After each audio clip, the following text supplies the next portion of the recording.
un reinado por el terror y el otro por el amor. Existe el reino de la muerte y el reino de la vida. Existe el reino de Satanás y el reino de nuestro Dios y su Cristo, el Señor Jesús. Y usted necesita escoger cuidadosamente de parte de quién está. Por favor, busque en el Antiguo Testamento el libro de Ezequiel. Deseo que estudiemos uno de los pasajes más asombrosos de toda la Biblia. Ezequiel 28, versículos del 12 al 19. Hijo de hombre, levanta endecha sobre el rey de Tiro y dile, así ha dicho Jehová el Señor. Tú eras el sello de la perfección, lleno de sabiduría y acabado de hermosura. En Edén, en el huerto de Dios estuviste, de toda piedra preciosa era tu vestidura, de cornerina, topacio, jaspe, crisólito, berilo y ónice, de zafiro, carbunclo, esmeralda y oro. Los primores de tus tamborines y flautas estuvieron preparados para ti en el día de tu creación. Tú, querubín grande, protector, yo te puse en el santo monte de Dios, allí estuviste. En medio de las piedras de fuego te paseabas. Perfecto eras en todos tus caminos desde el día que fuiste creado hasta que se halló en ti maldad. A causa de la multitud de tus contrataciones fuiste lleno de iniquidad y pecaste, por lo que yo te eché del monte de Dios y te arrojé de entre las piedras del fuego, oh querubín protector. Se enalteció tu corazón a causa de tu hermosura, corrompiste tu sabiduría a causa de tu esplendor. Yo te arrojaré por tierra, delante de los reyes te pondré para que miren en ti. Con la multitud de tus maldades y con la iniquidad de tus contrataciones, profanaste tu santuario. Yo pues saqué fuego de en medio de ti, el cual te consumió, y te puse en ceniza sobre la tierra a los ojos de todos los que te miran. Todos los que te conocieron de entre los pueblos se maravillarán sobre ti. Espanto serás, y para siempre dejarás de ser. En una guerra es absolutamente necesario no subestimar al enemigo. Debemos conocer a nuestro enemigo. Por ello, este pasaje de Ezequiel es uno de los más importantes en toda la Biblia, para desenmascarar al diablo y verlo tal y como es, y cómo llegará a ser un día. No podemos ignorar que existen dos reinos. El diablo es el príncipe de este mundo, pero nosotros somos ciudadanos del reino celestial y vivimos en territorio enemigo. Jesús dijo en Apocalipsis a la iglesia de Pérgamo, yo conozco tus obras y dónde moras, donde está el trono de Satanás. Es decir, ustedes están viviendo en la sede del infierno. Vivimos en territorio enemigo. Necesitamos que se nos advierta esto a tiempo para poder estar armados y preparados para la contienda. El reino de maldad tiene un rey. Jesús lo llamó en Juan 14:30 el príncipe de este mundo. Entonces, ¿por qué este mensaje va dirigido al rey de Tiro? El versículo 12 dice que levantemos endecha sobre el rey de Tiro. El rey de Tiro es un nombre misterioso, un nombre simbólico dado a Satanás. Este es un tipo del diablo. Ahora bien, el rey de Tiro literalmente existió, y en los primeros 11 versículos leerá sobre él. Era un rey egomaniático que vivió en el Líbano. Él creía ser Dios, y Dios le habló una palabra de juicio, pero esta pasaba más allá de dicho rey, iba dirigida al poder detrás del trono. Verá, había alguien que hacía que este rey se comportara de esa manera, alguien que ponía sugerencias en su malvada mente, y era Satanás. Por ello, Dios se dirige al diablo a través del rey de Tiro. Se dará cuenta que en las Escrituras Dios habla a Satanás a través de otros. Por ejemplo, en el huerto de Edén, Dios habló al diablo por medio de la serpiente, ya que ésta era el emisario de Satanás. Otro ejemplo está en Mateo 16:22, cuando Pedro comenzó a reprender a Jesús cuando él le hablaba de la cruz. Y el Señor le contestó, quítate de delante de mí, Satanás. Me eres tropiezo porque no pones la mira en las cosas de Dios, sino en las de los hombres. Bien, ¿estaba Jesús hablándole a Pedro o al diablo? Él le hablaba a Satanás a través de Pedro cuando dijo, «Quítate de delante de mí, Satanás».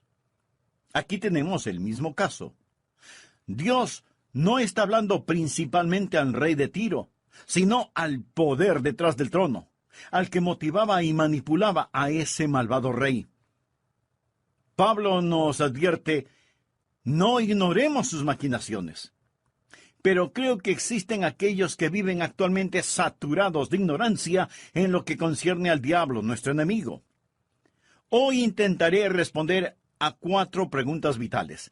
La primera pregunta trata con la creación del diablo.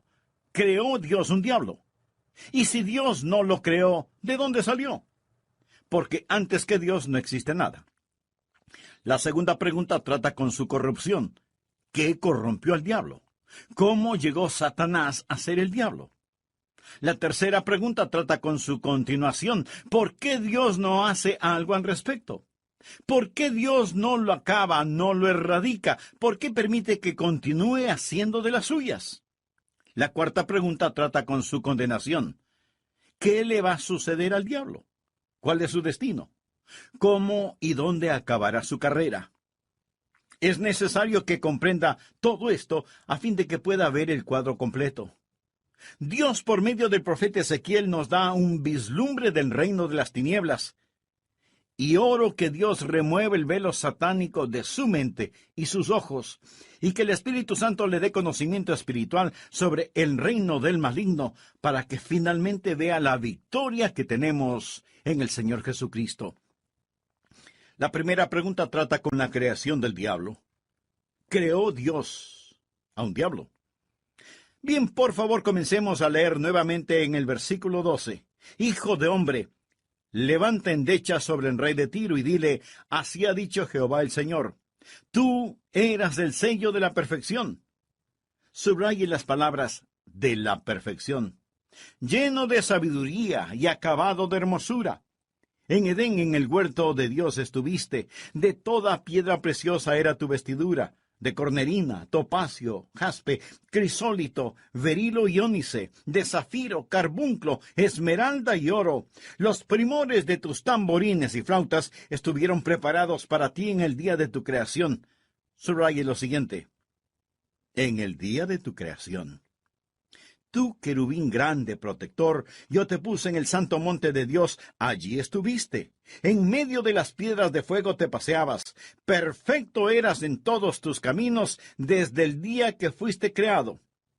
Note otra vez, el día que fuiste creado, hasta que se halló en ti maldad. Dios creó a una criatura.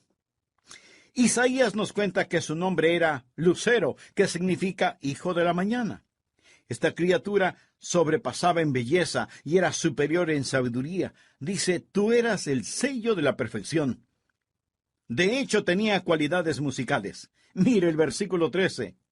Los primores de tus tamborines y flautas estuvieron preparados para ti en el día de tu creación. Él era como un gran órgano sinfónico. Él hablaba como un grandioso y glorioso instrumento musical. Dios está hablando de la calidad melodiosa de su naturaleza.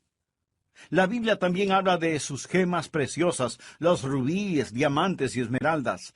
Él vivía en el reino de exquisita belleza mineral, muy parecido al reino en el cual vamos a vivir un día. Anticipamos con gozo ir a un lugar que tiene paredes de jaspe, puertas de perlas, calles de oro. Ese lugar habla de la gloria y el paraíso de Dios. Y en el versículo 14 habla del santo monte de Dios. Tú, querubín grande, protector, yo te puse en el santo monte de Dios. Allí estuviste. En el Antiguo Testamento, cuando se habla del santo monte de Dios, en este sentido habla del gobierno de Dios. Isaías 2:2 dice, en lo postrero de los tiempos será confirmado el monte de la casa de Jehová. Literalmente significa el gobierno de Dios. Y aquí había una criatura asociada con el gobierno de Dios. Estaba encargada de los asuntos del cielo.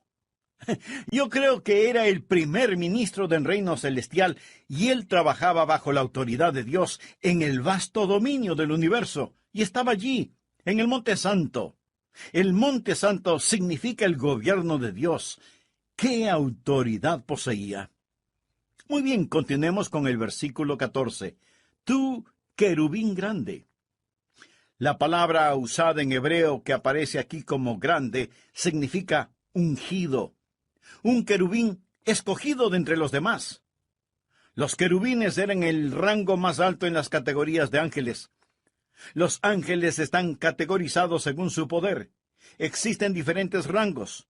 Lucero era el más distinguido entre los querubines. Era un querubín ungido. La palabra protector en hebreo, según dicen los eruditos, literalmente significa extender las alas. ¿Ha visto las ilustraciones del Arca del Pacto con los querubines extendiendo sus alas? Tiene que ver con la santidad de Dios, la adoración a Dios. Este querubín no solo tenía que ver con el gobierno de Dios, sino también con la adoración y la santidad de Dios. Parece que él recibía la autoridad de Dios y administraba el universo, recibiendo la adoración de éste y pasándosela a Dios. Por favor, leamos el versículo 18. Con la multitud de tus maldades y con la iniquidad de tus contrataciones, profanaste tu santuario. Un santuario es un lugar de adoración. Él tenía cierto tipo de sacerdocio. Era una criatura increíble. Él estaba en la clase más alta de todo lo creado. Pero volvamos a nuestra pregunta. ¿Creó Dios al diablo? No. Dios creó a un querubín ungido. Dios creó a un ser perfecto, no a un diablo malévolo, no a una criatura horripilante. Note el versículo 15. Perfecto eras en todos tus caminos desde el día que fuiste creado. Dios, siendo perfecto, no creó imperfección. Esta es la respuesta a nuestra primera pregunta. La segunda trata con su corrupción. ¿Qué corrompió al diablo? ¿Cómo el diablo llegó a ser el diablo? Veamos el versículo 15. Perfecto eras en todos tus caminos desde el día que fuiste creado hasta que se halló en ti maldad. A causa de la multitud de tus contrataciones, fuiste lleno de iniquidad y pecaste. La palabra contrataciones en la multitud de tus contrataciones literalmente significa aquello que pasa por las manos, como abundancia de comercio. Verá, un comerciante obtiene algo de una persona, se la vende a otra persona, y así sucesivamente ese objeto pasa de mano en mano. Él era un comerciante. La mercadería pasaba por sus manos. ¿Qué pasaba por las manos de este querubín lucero? La autoridad de Dios. Al estar sobre el santo monte de Dios, al ser el primer ministro del cielo, la autoridad de Dios pasaba por sus manos. ¿Qué otra cosa pasaba por sus manos? Él era un querubín ungido que protegía, que estaba en el santuario de Dios. Él recibía la adoración a Dios y luego debía pasarla al Padre. Pero empezó a tomar ventaja de su oficio, a quedarse con la mercancía. ¿Ha conocido algún político que haga algo parecido? Se ve en un lugar de autoridad, administrando las posesiones de otros, y se le sube a la cabeza. Empieza a pensar que él tiene ciertos privilegios y comienza a tomar lo que no es suyo. Es exactamente lo que el diablo hizo. Empezó a tomar ventaja de su oficio, de su dignidad, de su autoridad. Él comenzó a pensar, yo soy tan hermoso, tan sabio, tan importante. Tengo mucha autoridad para no poseer alguna autoridad propia y para no recibir algunas de estas alabanzas. La esencia de su pecado, literalmente, fue el orgullo. Cuando Pablo le dijo a Timoteo cuáles eran los requerimientos para ser un pastor, leemos en 1 Timoteo 3:6 que el pastor no debe ser un neófito, es decir, no debe ser un novato, un recién convertido, alguien sin experiencia. Y la razón de esto es, no sea que envaneciéndose caiga en la condenación del diablo. Este pasaje nos dice muy claramente lo que le sucedió al diablo. Él se exaltó con orgullo. Necesitamos tener cuidado. De vez en cuando algún hombre vendrá y dirá: Dios me ha llamado a predicar. Y si eso es cierto, debemos dar gracias a Dios. Pero hay que tener discernimiento. A veces la membresía, al ver a un hombre con muchos talentos, le dicen: excelente, queremos que usted predique. Y empieza a predicar, a administrar las cosas santas en el gobierno de Dios. Él llega a ser una autoridad. No es simplemente un predicador, ahora es un pastor, un obispo. Él administra los asuntos de Dios y la gente alaba a Dios por medio de él. Él obtiene alabanza que debe ir directamente a Dios. Si este novato no es cuidadoso, comenzará a tomar para sí lo que no le pertenece. La gente le dirá: hermano, ese fue el mejor sermón que jamás haya escuchado en mi vida. Y él se lo creerá. Lo hice muy bien. Y se llena de orgullo. Lo he visto suceder muchas veces. Suben como un cohete y caen como una roca. Cayó en la condenación del diablo. Está muy claro, el diablo llegó a ser Satanás al llenarse de orgullo y comenzó a tomar para sí lo que no le pertenecía. Versículo 17. Se enalteció tu corazón a causa de tu hermosura. Subraye la palabra hermosura. Corrompiste tu sabiduría a causa de tu esplendor. Subraye la palabra sabiduría. No piense que el diablo no tiene sabiduría. Amigo, la tiene. No piense que el diablo no tiene hermosura. Amigo, la tiene. Pero deseo que aprenda que su belleza es una hermosura manchada y su sabiduría es una sabiduría corrompida. Él es hermoso. No piense que es un monstruo rojo con cuernos. ¿Cómo describe la Biblia al diablo? Escuche, como un ángel de luz. Su nombre es Lucero, portador de luz. El diablo, además, es un amante de la belleza. También es sabio. Pablo en 2 de Corintios 2:11 habla de sus maquinaciones, sus artimañas. Dice que no debemos ignorar sus maquinaciones. Y en Efesios 6:11 nos dice: vestíos de toda la armadura de Dios para que podáis estar firmes contra las acechanzas del diablo. También nos advirtió en 2 Timoteo 2:26 sobre los lazos del diablo. Él es tan sabio que Jesús dijo: de tal manera que engañarán, si fuera posible, aún a los escogidos. Sabía que el diablo no lo ha engañado, no porque usted es tan sabio, sino porque Dios no lo deja. Agradézcaselo a Dios. Y no diga que el diablo no lo puede engañar, porque Jesús dijo que hasta los elegidos serían engañados si Dios se lo permitiera. Su belleza permanece, pero es una hermosura manchada, defectuosa. Su sabiduría permanece, pero es una sabiduría corrompida. El diablo es brillantemente estúpido y horripilantemente hermoso. Mire cuán estúpido es Satanás, que cree literalmente que puede destronar a Dios, porque su sabiduría está corrompida y su hermosura manchada, y el orgullo causó todo esto. Voy a detenerme en este punto para preguntarle: amigo, ¿mantiene usted una actitud orgullosa delante de Dios? Eso es sumamente peligroso. Más bien, con humildad, acérquese a Dios. Reconozca que usted es pecador. Arrepiéntase de sus pecados y, por fe, acepte el regalo del perdón y de nueva vida en Cristo Jesús, recibiéndolo como su Señor y Salvador. Hable con Dios por medio de la oración. Y una vez que usted sea un hijo de Dios, Él le dará los deseos de su corazón.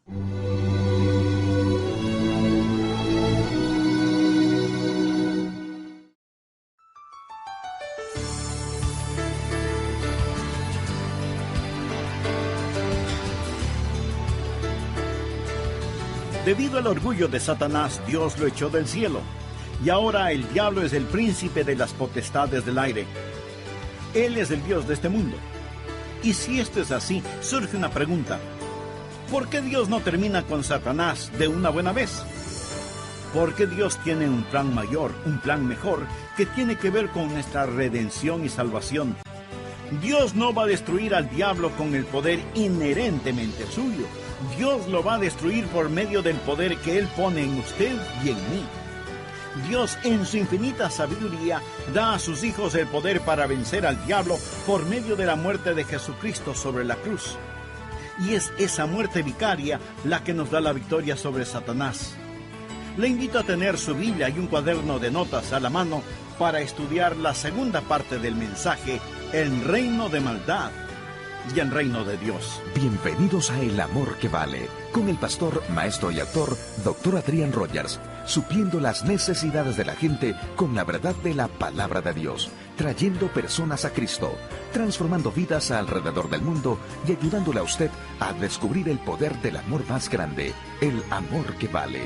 A continuación, un edificante mensaje del Dr. Adrian Rogers en la voz del pastor Lenín de Llanón. Gracias por estar en la sintonía de El Amor que Vale.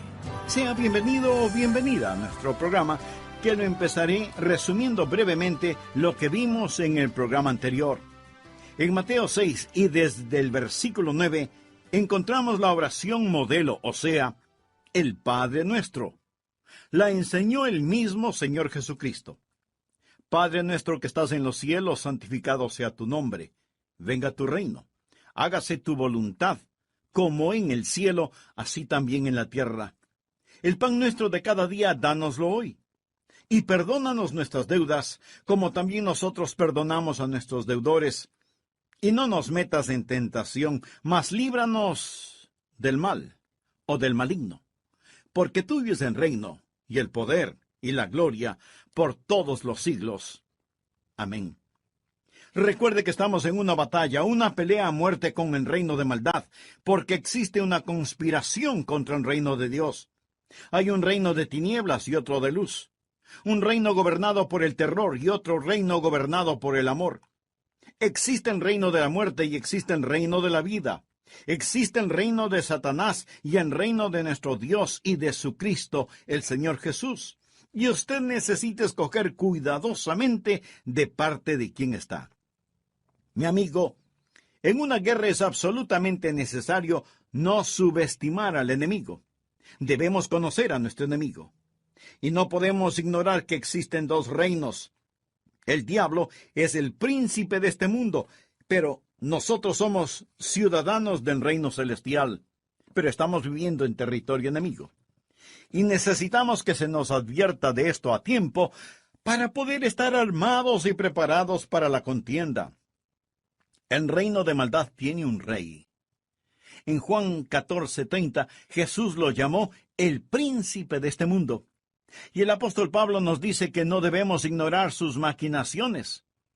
Tristemente, muchos seres humanos en la actualidad viven saturados de ignorancia en lo concerniente al diablo, nuestro enemigo. Intentaré responder a varias preguntas vitales. Primero, ¿creó Dios un diablo? Y si Dios no lo creó, ¿de dónde salió? Porque antes que Dios no existe nada. Bien, no debemos olvidar que Dios creó una criatura. El profeta Isaías nos cuenta que su nombre era Lucero, hijo de la mañana. Esta criatura sobrepasaba en belleza a todas las demás y era superior en sabiduría. En Ezequiel 28:12 dice, tú eras el sello de la perfección. La Biblia también habla de sus gemas preciosas, rubíes, diamantes, esmeraldas. Él vivía en un reino de exquisita belleza mineral, muy parecido al reino en el cual vamos a vivir un día. Y anticipamos con gozo ir a un lugar que tiene paredes de jaspe, puertas de perlas, calles de oro. Este lugar habla de la gloria y el paraíso de Dios. Ezequiel 28:14 habla del santo monte de Dios. Tú, querubín grande, protector, yo te puse en el santo monte de Dios. Allí estuviste. ¿Creó Dios al diablo? No. Dios creó a un querubín ungido. Dios creó a un ser perfecto, no a un diablo malévolo y horripilante. Dios, siendo perfecto, no creó imperfección. Segundo, ¿qué corrompió al diablo? ¿Cómo el diablo llegó a ser diablo? Leamos Ezequiel 28:15. Perfecto eras en todos tus caminos desde el día que fuiste creado hasta que se halló en ti maldad. A causa de la multitud de tus contrataciones, fuiste lleno de iniquidad y pecaste. La palabra contrataciones literalmente significa aquello que pasa por las manos. ¿Qué pasaba por las manos de este querubín, Lucero? La autoridad de Dios. Al estar sobre el santo monte de Dios, al ser el primer ministro del cielo, la autoridad de Dios pasaba por sus manos. Él era un querubín ungido que protegía, que estaba en el santuario de Dios. Él recibía la adoración a Dios y luego debía pasarla al Padre. Pero empezó a tomar ventaja de su oficio. Empezó a pensar que él debería tener ciertos privilegios y comenzó a tomar lo que no le pertenecía. Ha conocido algunos políticos que hacen exactamente lo mismo. Llegan a puestos de poder y se creen tan importantes que esperan beneficiarse de todos los privilegios que puedan conseguir y recibir la pleitesía y la alabanza de todos. Su puesto de autoridad se le subió a la cabeza y empezó a pensar: yo soy tan hermoso, tan sabio, tan importante, tengo mucha autoridad para no poseer alguna autoridad propia y para no recibir algunas de estas alabanzas dirigidas a Dios. La esencia de su pecado literalmente fue su orgullo.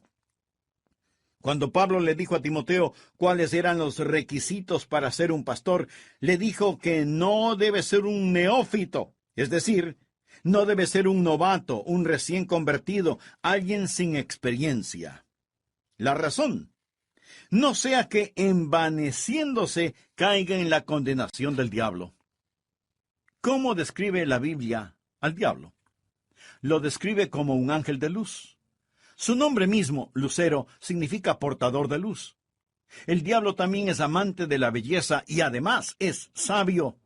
Tanto que Jesús dijo: de tal manera que engañará, si fuere posible, aún a los escogidos. ¿Sabía que el diablo no lo ha engañado, no porque usted sea súper listo, sino porque Dios no le deja? Agradézcaselo a Dios. Y no diga que el diablo no le puede engañar, porque Jesús dijo que hasta a los elegidos engañaría si Dios se lo permitiera. En 2 Corintios 2:11 leemos: para que Satanás no gane ventaja alguna sobre vosotros, pues no ignoramos sus maquinaciones. Y en Efesios 6:11 se nos dice: vestíos de toda la armadura de Dios, para que podáis estar firmes contra las acechanzas del diablo. El orgullo convirtió a Lucero, el portador de luz, en Satanás, el portador de las tinieblas. Piense por un momento en cuán terrible es el orgullo que causó que el rey de Tiro dijera: seré como Dios. Fue lo que causó que Eva desobedeciera a Dios y comiera de la fruta prohibida. ¿Piensa que Eva lo hizo por un pedazo de fruta? Ella estaba en un huerto lleno de frutas. Fue el orgullo. El diablo le dijo: llegarás a ser como Dios. Porque él conoce qué motivación tan poderosa es el orgullo.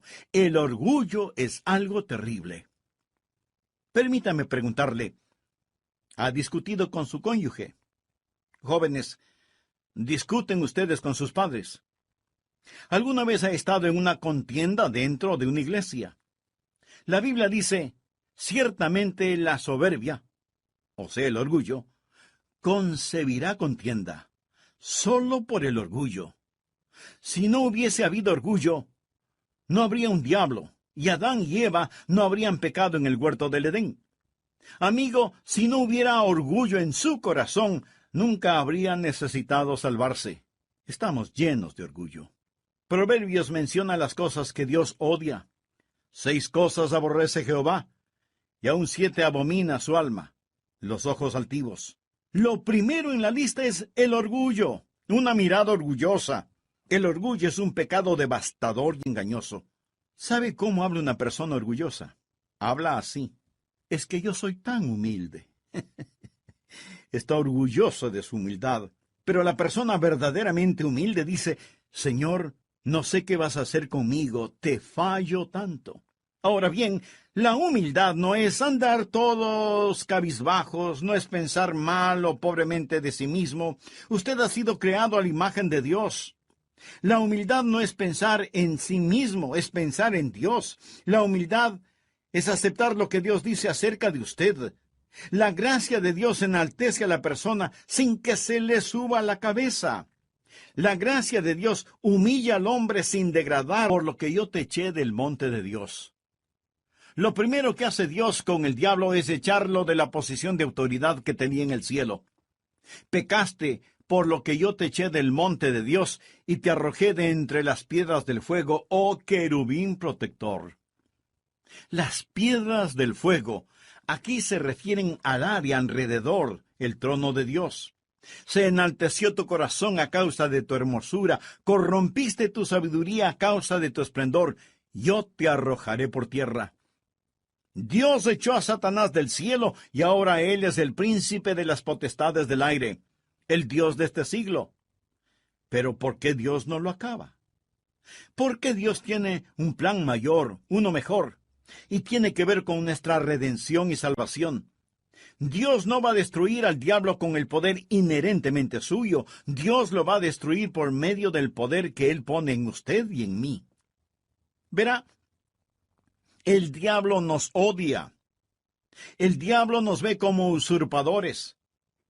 Nos ve como en reino de sacerdotes de Dios, adorándole y glorificándole. Dios en su infinita sabiduría da a sus hijos el poder para vencer al diablo por medio de la muerte de Jesucristo sobre la cruz. Dios no destruye a Satanás, sino todo lo contrario, pone a su propio Hijo en la cruz. El pasaje clave es Hebreos 2, versículo 14. Por cuanto los hijos participaron de carne y sangre, habla de los seres humanos, somos de carne y sangre. Él también participó de lo mismo, es decir, que porque somos de carne y sangre, Jesús se hizo hombre, para destruir por medio de la muerte al que tenía el imperio de la muerte, esto es, al diablo. Cuando Jesús iba a la cruz dijo, ahora el príncipe de este mundo será echado fuera. El diablo fue derrotado con la muerte de Jesucristo. Pero la palabra destruir en el idioma griego no significa exterminar, sino que significa literalmente quedar inutilizado. Y por medio de la muerte de Cristo, el diablo ha quedado inutilizado. Y él no quiere que usted lo sepa. Ha sido despojado de su autoridad y echado del cielo.